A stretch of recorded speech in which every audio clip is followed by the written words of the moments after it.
Do you have a hard time accepting your accomplishments? Feel like an imposter, and at any moment, somebody's going to come in and throw you out of the place because they've discovered that you're an imposter? Well, you're not alone. Tons of people feel this way. In this video, I talk about the best strategy for beating the imposter syndrome. Stick with me. Imposter syndrome is a term that was made up in 1978 by clinical psychologists Dr. Pauline Clance and Suzanne Imes. They refer to high-achieving individuals that are unable to accept their accomplishments and have an ongoing fear that they'll be exposed as a fraud. So a person who suffers from imposter syndrome will remain convinced that they're frauds and do not deserve the success that they've achieved despite evidence of their competence. So what this means is they believe that any proof of their accomplishments is usually dismissed and attributed to luck, good timing, or the result of being good at fooling people into thinking that they're competent. So what's happening here is a cognitive distortion called minimizing the positives and exaggerating the negatives. This is what it sounds like. You paid little attention to the evidence that supports the positive belief about you, and you focus more heavily on the negative evidence. So in the case of imposter syndrome, the believer rejects evidence against their beliefs because of deeper beliefs about being inadequate. And no matter how much evidence you can generate or falls in their lap, they're likely to dismiss it unless two things happen. First, either constantly focusing on objective positive information, or two, dealing with why you believe you're inadequate in the first place. So here's the strategy.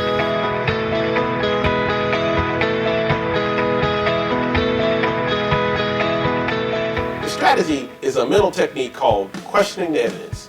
If you watched the last video, how to deal with destructive beliefs, you probably know how you can use a simple 3-step process for dealing with destructive beliefs. And you can use that same process here, except you really need to focus on why you believe you're inadequate. And to do this, let's use the 4 W's to really pin down the beliefs about inadequacy.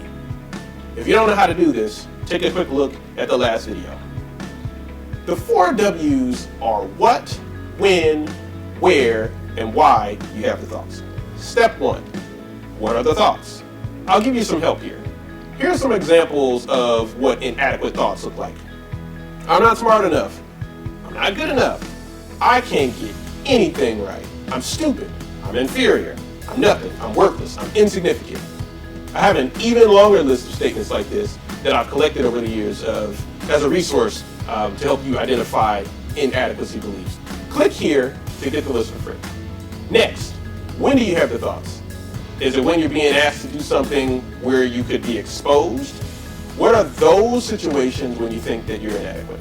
Next, where are you when you have those thoughts? Do you feel inadequate at work or with friends or both? Just jot this down. And finally, why? This is the most important part. You need to identify what's happened to you to convince you that you're inadequate. Most people, when I ask them this question, they say, I've always felt this way, and I always have to push harder to get to the moment when they can recall when they began to believe that they were inadequate. So if you keep pushing on and your final answer is, I just feel inadequate, then you're doing something known as emotional reasoning. And this is when you make a conclusion about who you are based on how you feel. For example, I feel inadequate and therefore it means that I'm inadequate. Try to stick to specific events and details of things that happen to convince you that you're inadequate. After you've completed the 4 W's, you want to question the evidence that supports the belief you are inadequate and the belief and evidence that is not consistent with you being inadequate. At this step, you may want to focus your search using the words that you've identified earlier to mean that you're inadequate, like, I'm not smart enough. And to do this, you would look at the evidence that convinces you that you're not smart enough. Emotional reasoning won't give you enough evidence to challenge this, so you need to go deeper. Are you not smart because you don't know the answers to things that you think you should know? Let's look at the other side. What's the evidence that you're smart enough? What about when you knew the answer to a question that someone asked someone else, but you didn't answer because they weren't talking to you? Oops, you might have overlooked that one. So to complete the exercise, you need to look for more examples of evidence in support of your belief and against your belief. Once you've done this, looking at the evidence, you need to make a conclusion about how you think about being inadequate. In this case, being smart enough. The last thing I'll say is that imposter syndrome is real for a lot of people. Take a look at what Tina Fey and Maya Angelou had to say about it.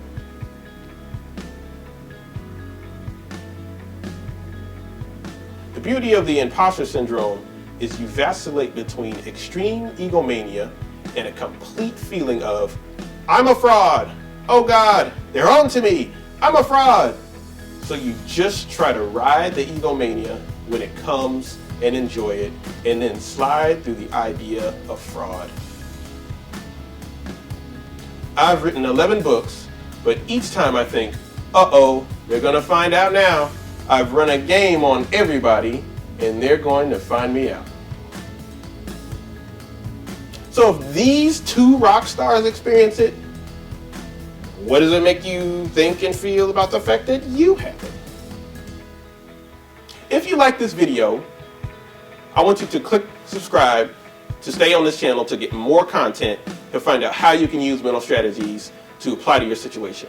I'm also including a link for the article with the Tina Fey and Maya Angelou quotes in the description below if you want to take a look at it. It's got over 21 other strategies that you can use to deal with imposter syndrome. If you like this video, share with friends who have issues with thinking negatively.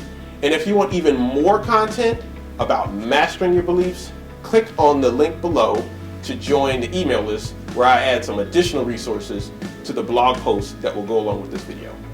That's all for now. I'll see you over there.